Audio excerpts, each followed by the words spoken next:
এই নির্বাচন সরকার বদলের নির্বাচন না, এই নির্বাচন ঠিক করবে দেশের মালিককে। 11 দলের নির্বাচনে ঐক্য হয়েছে, আলহামদুলিল্লাহ। এইটা আরো ভালোভাবে হইতে পারতো, কিন্তু হয় নাই। যাই হোক, অসুবিধা নাই। এই জোটকে এখন বিজয় হইতে হবে। বিজয় হইতে পারলে এটা বাংলাদেশের গেম চেঞ্জার হবে, ইতিহাস বদলায় যাবে, বাংলাদেশের রাজনীতি বদল হয়ে যাবে চিরজীবনের জন্য। বাংলাদেশের মানুষ সত্যিকারের আজাদি পাবে। 11 দলের নির্বাচনে ঐক্য জিতে যাবে, হ্যাঁ জিতে যাবে। এইটা কওয়া যেতে পারে পিস অফ কেক, আপোষে ঘটতে পারে যদি তারা রাইট স্ট্র্যাটেজি নিয়ে মাঠে থাকতে পারে। আর মাত্র 3টা সপ্তাহ, নতুন বাংলাদেশের দিশা দেখাইতে হইলে আপনার একদম নতুন স্ট্র্যাটেজি নিয়ে আগাইতে হবে। আমার স্ট্র্যাটেজি কলে ফুল প্রুফ, বন্দুকের গুল্লি মিস হইতে পারে, আমার স্ট্র্যাটেজি মিস হবে না। কিন্তু মুশকিলটা হইতেছে আমি যেহেতু জোটের কেউ না, আমি তো হরিদাস পাল, তাই আমার এই ইউটিউব বানাই কইতে হইতেছে যে কেমনে এই স্ট্র্যাটেজিটা ইমপ্লিমেন্ট করবে। তাতে একটা মুশকিল আছে, এটা তো যায় না যাবে প্রতিপক্ষ। আসলে প্রতিপক্ষ যায় না যায় বা বুঝা যায় আপনি কোন স্ট্র্যাটেজি নিতেছেন, এটা প্রতিপক্ষের বুঝতে তো সময় লাগবে না, তাই না? একেবারে বেকুব না হইলে। তাই এই স্ট্র্যাটেজি কয়ে দিলেও অসুবিধা নাই। 11 দলীয় জোট এটা যদি অনুসরণ করে ভালো, না করলেও সমস্যা নাই। অনেকে শিখা যাবেন কেমনে জাতীয় ইলেকশনে জিতে আসতে হয়। নির্বাচন আসলে অগলের মাথায় আসে একটা নির্বাচনী ইস্তেহার বানাইতে হবে, লেখা লাগবি। 2018 সালের ইলেকশনে তখন ঐক্য ফ্রন্টের ইলেকশন কাজ করতেছি লুকায় থেকে, মানে আন্ডারগ্রাউন্ডে থেকে। আমি ঐক্য ফ্রন্টের বুঝাইতে পারলাম না যে ইস্তেহার একটা ভুয়া জিনিস। ইস্তেহার আপনারে ইলেকশনে জেতায় না, জেতায় অন্য কিছু। এই ভূখণ্ডের রাজনৈতিক ইতিহাসে 2টা নির্বাচন ফেনোমেনাল হয়েছে। একটা 70-এর নির্বাচন আর 91 নির্বাচন। একটা মুজিব জিতছিল, আর একটা জিতছিল খালেদা জিয়া। মুজিবের 70-এর নির্বাচনে জিতাইছিল কি কন্ত 6 দফা স্বায়ত্তশাসন, তাই না? 91 খালেদা জিয়া জিতাইছিল কি? উনার একটাই কথা, ওদের হাতে গোলামির জিনজির, আমাদের হাতে স্বাধীনতার পতাকা। এই কথাটা, এই যে 6 দফা আর স্বাধীনতার পতাকা, এটা কি নির্বাচনী ইস্তেহারে লেখা ছিল? না, লেখা ছিল না। তাহলে এটা কি যা এত সিম্পল, এত ছোট, অথচ এত পাওয়ারফুল? কি এটা? এটা হইতেছে স্ট্র্যাটেজিক ডক্ট্রিন। নতুন কথা মনে হইতেছে আগামী নির্বাচনে 11 দলের স্ট্র্যাটেজিক ডক্ট্রিন লাগবে একটা, যদি জিততে চায়। আজকাল আলাপ সেই স্ট্র্যাটেজিক ডক্ট্রিন নিয়ে আসেন। আগে বুঝে নি কেন স্ট্র্যাটেজিক ডক্ট্রিন ইস্তেহারের চাইতে অনেক বেশি গুরুত্বপূর্ণ, আর স্ট্র্যাটেজিক ডক্ট্রিন আসলে কি, এর হাতি না ঘোড়া। আসেন আল্লাহর নামে শুরু করি। ইস্তেহার হইতেছে নির্বাচনের আগে দেওয়া প্রতিশ্রুতির তালিকা, কি কি করা হবে তার ঘোষণা, মূলত ভবিষ্যৎ নির্ভর। আর স্ট্র্যাটেজিক ডক্ট্রিন হইতেছে রাজনীতিকে দেখার দৃষ্টিভঙ্গি, ক্ষমতার উৎসকে সেটা নির্ধারণ করা, রাষ্ট্র কার জন্য তার স্থায়ী উত্তর একটা স্ট্র্যাটেজিক ডক্ট্রিন। ইস্তেহার বলে কি করব, ডক্ট্রিন বলে কেন করব আর কার জন্য করব। মানুষ এই সমস্ত ইস্তার ফিস্তার বিশ্বাস করে না, পড়েও না। রাজনৈতিক দলের কর্মীরাও পড়ে না, কারণ সারা দুনিয়ার বাস্তবতা হইতেছে প্রায় সব দলই একই প্রতিশ্রুতি দেয়। চাকরি দেব, বেকারত্ব কমাবো, দাম কমাবো, দুর্নীতি কমাবো, কিন্তু মানুষ জানে এগুলো ভুয়া, কিছুই হবে না, কিছুই পূরণ হবে না। ফলে ভোটাররা এই সমস্তকে পাত্তা দেয় না। কিন্তু ডক্ট্রিন ইস্তেহারের এই সীমাবদ্ধতা ভেঙে ফেলে। ইস্তেহার যাচাই হয় ক্ষমতায় গেলে, ক্ষমতায় যে সে করলো কিনা। আমি কিন্তু আওয়ামী লীগের ইস্তেহার নিয়ে বেশ কয়েকটা এপিসোড করছি যে ওরা কোনোটাই কিছু করে নাই, বাস্তবায়ন করে নাই। কিন্তু ডক্ট্রিন যাচাই হয় ভোট দেওয়ার আগেই। ডক্ট্রিন মানুষকে প্রশ্ন করায়, আমি কি এই ডক্ট্রিনের মধ্যে নিজেকে দেখতে পাই? এই দল আসলে আমাকে কি মনে করে? মানুষ ইস্তেহার বিশ্বাস না করলেও ডক্ট্রিনকে চিনতে পারে। ইস্তেহার হয় পরিস্থিতি নির্ভর, আর ডক্ট্রিন সময় স্বাধীন। জিনিসপত্রের দাম বাড়লে ইস্তেহার বদলাবে, যুদ্ধ হইলে ইস্তেহার বদলাবে, কিন্তু ডক্ট্রিন বলে যে পরিস্থিতি আসুক ক্ষমতার কেন্দ্রটা বদলাবে না, ভোটাররা তাতে নিরাপত্তা পায়। ইতিহাস বলে যে দল ডক্ট্রিনে যেতে সে নির্বাচনে যেতে। নির্বাচনের মাঠে ডক্ট্রিন কি করে? 1 নাম্বার, ভোটকে একটা ডিল থেকে ঘোষণা বানায় দেয়। ইস্তেহার, আমি ভোট দিচ্ছি কারণ তুমি দিবা আমারে, তাই তো? আর ডক্ট্রিন বলে আমি ভোট দিচ্ছি কারণ আমি জানি ও আমি কে তার কাছে। 2 নাম্বার, প্রতিপক্ষের কথা কেউ নিজের করে নেয়। তার প্রতিপক্ষ যত কথা বলবে আমাদের ফ্রেমে বলবে, এটাই ডক্ট্রিন ঠিক করে। এটা আমরা আগে পরে আরো বিস্তারিত বলবো। ডক্ট্রিন ঠিক হলে ইস্তেহার তার বাইরে যেতে পারে না। ডক্ট্রিন ইস্তেহারের সীমা টেনে দেয়। আর মানুষের মনস্তত্ত্ব, মানুষ কি বিশ্বাস করে, মানুষ বিশ্বাস করে যে তাকে সম্মান দেয়, যে তাকে ছোট করে না, যে তাকে মর্যাদা দেয়, যে তাকে রাষ্ট্রের মালিক বানায়, তাকে বিশ্বাস করে। আর ইস্তেহার বলে আমি তোমার এটা দেব, ডক্ট্রিন বলে আরে তুমি কি দেবো, তুমি তো মালিক। ডক্ট্রিন এটা বুঝায় দেয়। ইস্তেহার আপনাকে গ্রহীতা বা অনুগ্রহ প্রার্থী বানায়, ডক্ট্রিন আপনাকে মালিক বানায় দেয়। মালিক ভিক্ষার উপরে ভোট দেয় না। নির্বাচন তো প্রতিশ্রুতির প্রতিযোগিতা না, নির্বাচন দেশের মালিকানা নির্ধারণ করে। তাই ইস্তেহারের চেয়ে গুরুত্বপূর্ণ আমরা রাষ্ট্রকে, রাজনীতিকে, মানুষকে, জনগণকে, রাষ্ট্রের সাথে জনগণের সম্পর্ককে কিভাবে দেখি। নির্বাচনে মানুষ প্রতিশ্রুতিতে ভোট দেয় না, এটা বুঝতে হবে বাংলাদেশের পলিটিশিয়ানদেরকে। নিজের অবস্থানকে যে বুঝাই দিতে পারে তারে ভোট দেয়। আর যেই দল মানুষকে তার অবস্থান বুঝায় দেয় সেই দল ইস্তেহার ছাড়াই জয়ী হইতে পারে। ইস্তেহার ভুয়া জিনিস, ডক্ট্রিন আসল জিনিস। তাইলে 11 দলীয় জোটের বিজয়ের লক্ষ্যে স্ট্র্যাটেজিক ডক্ট্রিন কি হইতে পারে?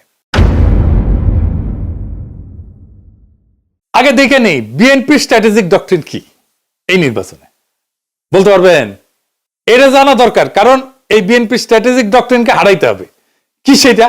সেটা হইতেছে সবার আগে বাংলাদেশ, আমার আগে আমরা, আমাদের আগে দেশ, সবার আগে বাংলাদেশ। সবার আগে বাংলাদেশ, সবার আগে বাংলাদেশ।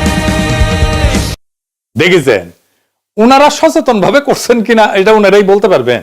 তবে এইটা একটা plain and pure strategic doctrine বিএনপির। সবার আগে বাংলাদেশ এটা কেবল স্লোগান না, এটা একটা ডক্ট্রিনাল স্টেটমেন্ট। এইটাই ক্ষমতার উৎস নির্ধারণ করে। তাহলে এই ডক্ট্রিনাল স্টেটমেন্টের সমস্যা বের করতে হবে। সমস্যাটা কি এই স্লোগানের? সমস্যা বের করতে পারলে এইটারে ফাইট করা সহজ। আর এইটারে ফাইট করতে পারলে বিএনপি পুরা ক্যাম্পেইন কোলাপস করবে। আসেন এটা দেখে নিই, আমরা বিস্তারিত খুঁটায় খুঁটায় দেখব, তাহলে বুঝবেন এই সরল কথার মধ্যে কি গরল লুকায় আছে। গরল মানে জানেন তো, বিষ বিষ বিষ। তো দানের শীষের এই ডক্ট্রিনে কি বিষ লুকে আছে সেটা আমরা খুঁজে দেখি। সবার আগে বাংলাদেশ মানে বাংলাদেশ নামে একটা বিমূর্ত সত্তা আছে, সেই সত্তার যে স্বার্থ সেটা জনগণের উপরেও প্রাধান্য পাইতে পারে। অর্থাৎ জনগণ আগে না, রাষ্ট্র আগে। এটা একটা স্পষ্ট স্টেট ফার্স্ট ডক্ট্রিন। এটা শাসনের বৈধতা তৈরি করে। এই স্লোগান দিয়ে বলা হয় দেশের স্বার্থে সব কাজ করা হবে, ফলে অধিকার সীমিত করা, মত প্রকাশ দমন করা, কঠোর সিদ্ধান্ত নেওয়া, দমন পীড়ন করা সবই নৈতিকভাবে বৈধ হয়ে যায়। হাসিনার মতো, হাসিনাও এই একই ধরনের ডক্ট্রিনে বিলিভ করত, বিশ্বাস করত। এটারে বলা হয় ইংরেজিতে ইনস্ট্রুমেন্টাল লেজিটিমেসি ডক্ট্রিন, মানে উদ্দেশ্যের নামে পদ্ধতির বৈধতা। মানে উদ্দেশ্য হইতেছে আগে রাষ্ট্র, সবার আগে বাংলাদেশ। সেই জন্য ওই সবার আগে বাংলাদেশকে রাখার জন্য যা যা পদ্ধতি আমি অ্যাপ্লাই করব সব বৈধ, সব সহি। এইটা জনগণকে সাবজেক্ট না অবজেক্ট বানায়, মানে জনগণ আর মালিক থাকে না, শাসিত হওয়ার বস্তু বানায় ফেলে। এই ফ্রেমে দেশ উপরে, জনগণ নিচে। জনগণ দেশকে সেবা দিবে, সেবা। জনগণ এখানে রাষ্ট্রের মালিক না, রাষ্ট্রের উপকরণ। এইটাকে প্যাটার্নালিস্টিক ডক্ট্রিনও বলা যায়, মানে অভিভাবক সুলভ শাসন ডক্ট্রিন বা অভিভাবকত্ববাদী রাষ্ট্রনীতি। এটা মানে কি? রাষ্ট্র নিজেকে জনগণের অভিভাবক মনে করে, আর জনগণকে দেখে অপ্রাপ্ত বয়স্ক, বুঝে না, নতুন, অক্ষম হিসাবে। এই এই সোনামণি বসো, জান তুই টেকে এখন নতুন নতুন। যাদের হয়ে রাষ্ট্র ভালো বুঝে সিদ্ধান্ত নেয়। এই ডক্ট্রিনে জনগণ মালিক না, তত্ত্বাবধানে থাকা ব্যক্তি, যার সম্মতি প্রয়োজনীয় না, আনুগত্যই যথেষ্ট। প্রশ্ন করাকে দেখা হয় অকৃতজ্ঞতা হিসেবে। প্যাটার্নালিস্টিক ডক্ট্রিন, বোঝা গেছে? হাসিনা বলতো অকৃতজ্ঞ জাতি। এইখানে রাষ্ট্র বলে তোমার চেয়ে আমি বেশি বুঝি, আমি সবচেয়ে বেশি বুঝি। এই অভিভাবকত্ববাদী রাষ্ট্রনীতি এমন একটা শাসন দর্শন যেখানে জনগণ নাগরিকরা রাষ্ট্রের সন্তান। সন্তান বললে ভালো শোনায়, আসলে ওই অর্থে না আর কি, মানে অপ্রাপ্ত বয়স্ক জনগণ। দেখেন সবার আগে বাংলাদেশের ডক্ট্রিন কিন্তু পাল্টায় না কখনোই। মানে ধরেন যুদ্ধেও একই থাকে, সংকটও একই থাকে, দমনেও একই থাকে। যুদ্ধও মানাবে এটা, সংকটও মানাবে, দমনেও মানাবে, কারণ দেশের জন্য সব যুক্তি খাটে। এটি ডক্ট্রিনের লক্ষণ। ডক্ট্রিন হয়ে উঠতে হইলে এরকম যে কোনো পরিস্থিতিতে এইটা কাজে লাগবে। এটা সীমা টানে না, ক্ষমতাকে অসীম কইরা দেয়। এই স্লোগানে কোথাও বলা নাই কি করা যাবে না, জনগণ কখন না বলবে, ক্ষমতার সীমা কোথায় বলা নাই। ক্ষমতা নিজেই তার সীমা ঠিক করে। এটা আনচেকড সোভার্নিটি ডক্ট্রিন, সীমাহীন সার্বভৌমত্বের ডক্ট্রিন। এইটা নিয়ন্ত্রণহীন সার্বভৌমত্ববাদী রাষ্ট্রনীতি। রাষ্ট্র নিজেই নিজেকে চূড়ান্ত ক্ষমতার উৎস মনে করে, যার উপরে জনগণের সম্মতি, জনগণের জবাবদিহিতা চাওয়ার অধিকার, এমনকি জনগণের এটা সীমা ঠিক করে দেওয়া, এটা কাজ করে না। এই ডক্ট্রিনে ক্ষমতার উপরে কোনো কার্যকর নিয়ন্ত্রণ থাকে না। রাষ্ট্রের স্বার্থ সব প্রশ্নের ঊর্ধ্বে। নাগরিক অধিকার এখানে শর্ত সাপেক্ষ হয়ে যায়। রাষ্ট্র বলে আমি সিদ্ধান্ত নেব, সীমা আমি ঠিক করব, তুমি কোন তেজপাতা, তুমি কোন। তার মানে সবার আগে বাংলাদেশ কোনো আবেগী স্লোগান না, এটা এমন একটা স্ট্র্যাটেজিক ডক্ট্রিন যা রাষ্ট্রকে জনগণের উপরে স্থাপন করে এবং ক্ষমতাকে সীমাহীন বৈধতা দেয়। তাইলে এই সবার আগে বাংলাদেশ এই স্লোগানের স্ট্র্যাটেজিক ডক্ট্রিনকে হারাইবেন কেমনে? এই প্রথম কৌশল হইতেছে এটাকে আক্রমণ করা যাবে না। আক্রমণ না করে হারানো যায়, খুব চমৎকার ভাবে হারানো যায়, অপরূপ ভাবে হারানো যায়, মোলায়েম ভাবে হারানো যায়। কারণ আপনি এটা ব্যাখ্যা করতে পারবেন না এখন কেন এটা খারাপ। আপনি জন ধরে বুঝাইতে পারবেন না, টাইম নাই, কইতে পারবেন না বুঝিছো এই স্লোগান কিন্তু তোমার স্লোগান। তাই এইটার কৌশল অন্য। কি সেই কৌশল? এই স্লোগানকে গ্রহণ করতে হবে। আমরা এটাকে গ্রহণ করতেছি কারণ রাজনীতিতে যে স্লোগান জনগণের মনে কিছুটা ঢুকে গেছে, সেটাকে ভাঙা সহজ হয় না, কিন্তু সেটাকে নতুন অর্থ দিতে পারলে জেতা যায়। আমরা এটাকে নতুন অর্থ দেব। তাহলে কি হবে? Counter narrative. কিভাবে আমরা এই কথাটাকে নতুন মিনিং দিতে পারবো, নতুন অর্থ দিতে পারবো? তাহলে আমাদের এমন একটা স্লোগান আবিষ্কার করতে হবে যেই স্লোগানের মানে এই বিএনপি স্লোগান সবার আগে বাংলাদেশের স্লোগানের অনিবার্য পরিণতি বলে মনে হয়, ডেস্টিনি বলে মনে হয়। কি হইতে পারে সেটা? সবার আগে বাংলাদেশের কাউন্টার ন্যারেটিভ হবে আমরাই বাংলাদেশ। ওরা বলবে সবার আগে বাংলাদেশ, আমরা বলবো সেটাই তো আমরাই বাংলাদেশ। এখানে কোনো ঝগড়া নাই, এখানে কোনো কনফ্রন্টেশন নাই, এখানে কোনো কন্ট্রাডিকশন নাই, এখানে আছে কমপ্লিশন, সম্পূর্ণতা। বিএনপি বলছে কি আগে, আমরা বলছি ওইটা আসলে কি, কেন আমরাই বাংলাদেশ। বিএনপির সবার আগে বাংলাদেশ স্লোগানকে আমরাই বাংলাদেশ স্লোগান সুপারসিড করে যাবে। এখানেই মূল খেলা। আমি এখানে কয়েকটা দিক ব্যাখ্যা করব কেমনে, কিভাবে এটাকে সুপারসিড করে যাবে। আসেন সেটা বুঝে দেখি, খুব মজা লাগবে। প্রথমে দার্শনিক ব্যাখ্যা, মানে পলিটিক্যাল ফিলোসফির ব্যাখ্যা। বাংলাদেশ জমি না, পতাকা না, সংবিধানে কাগজ না, বাংলাদেশ হলো মানুষের সমষ্টিগত রাজনৈতিক অস্তিত্ব। এখান থেকে আসে জনগণের সার্বভৌমত্ব। মানুষ মানে রাষ্ট্রের মালিক। তাই আমরাই বাংলাদেশ কোনো আবেগিক কথা না, এটা সার্বভৌমত্বের ঘোষণা। বিএনপি দেশকে একটা বাইরের বস্তু হিসেবে দেখে, আমরা দেশকে নিজেদের পরিচয় হিসেবে দেখি। 2 নাম্বার রাষ্ট্রনৈতিক ব্যাখ্যা বা স্টেট লজিক। বিএনপি ফ্রেম রাষ্ট্র আগে, রাষ্ট্র সিদ্ধান্ত নেয়, মানুষ উপকারভোগী। আমাদের ফ্রেম মানুষ আগে, মানুষ সিদ্ধান্ত নেয়, রাষ্ট্র মানুষের যন্ত্র। এইখানে ক্ষমতার কেন্দ্রটা বদলায় যায়। এইটাকে বলে সাবজেক্ট শিফট। বিএনপি বলে আমরা দেশ চালাবো, আমরা বলি আমরাই দেশ। এই অবস্থান থেকে কাউকে হারাইতে গেলে বলতে হয় তুমি দেশ না, এইটা তো সে বলতে পারবে না। রাজনীতিতে এর চেয়ে আত্মঘাতী কথা আর নাই। 3 নম্বর হইতেছে পলিটিক্যাল স্ট্র্যাটেজির ব্যাখ্যা। এটারে বলা হয় ক্লাসিক ফ্রেম হাইজ্যাকিং। বিএনপি যতবার বলবে সবার আগে বাংলাদেশ, ততবার তারা আসলে বলবে আমরা আগে। তারা নিজেরাই জনগণকে কেন্দ্র বানাবে, আমাদের ফ্রেম রিপিট করবে। এটারে বলা হয় নো এসকেপ ন্যারেটিভ। ওরা কথা বললেই আমার ভাষায় কথা বলবে। 4 নম্বর হইতেছে মার্কেটিং ব্যাখ্যা, পলিটিক্যাল মার্কেটিং আর কি, মানে পণ্যের মার্কেটিং না। বিএনপির স্লোগান অ্যাবস্ট্রাক্ট প্রোডাক্ট সেন্ট্রিক, মানে মানুষ শুধু সমর্থন করে। আমাদের স্লোগান আইডেন্টিটি বেসড, মানুষ নিজেকে এটার ভিতরে দেখতে পায়। মানুষ পোস্টারে লিখবে আমরাই বাংলাদেশ, কারণ এটা স্লোগান না, এটা সেলফ আইডেন্টিটি স্টেটমেন্ট। মানুষ যেটা নিজের পরিচয় মনে করে ওইটার সাথে বিশ্বাসঘাতকতা করে না। বোঝা গেছে? খুব সিম্পল 2টা শব্দ, বিধ্বংসী। আপনাদের মনে আছে আওয়ামী লীগের জয় বাংলা স্লোগানটারে ক্যাপচার কইরা ধ্বংস করে দিছিলাম। আগে ক্যাপচার করছি, তারপরে ধ্বংস করে দিছি, ডেস্ট্রয় করে দিছি। বেশি দিন আগের কথা না, মনে আছে না? যেই স্লোগান তাদেরকে উদ্দীপ্ত করার কথা, সেই স্লোগানটাকে আগে ক্যাপচার কইরা ধ্বংস করে দিছিলাম একেবারে পুরাপুরি। এই টেকনিকে এবার আসেন ইলেকশন জার্নির আর্ক। সেটা আবার কি? এটা আসলে কি? নয় নয় জিনিস করছেন দাদা। কঠিন মনে হচ্ছে, আরেক কঠিন না, সেল চালাইয়া বুঝে যাবেন। আসেন সেল চালাইয়া বুঝে নিই।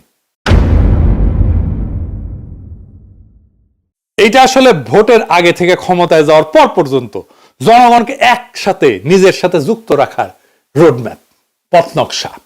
এখানে ভোট শুধু একটা ঘটনা, পুরো গল্প না।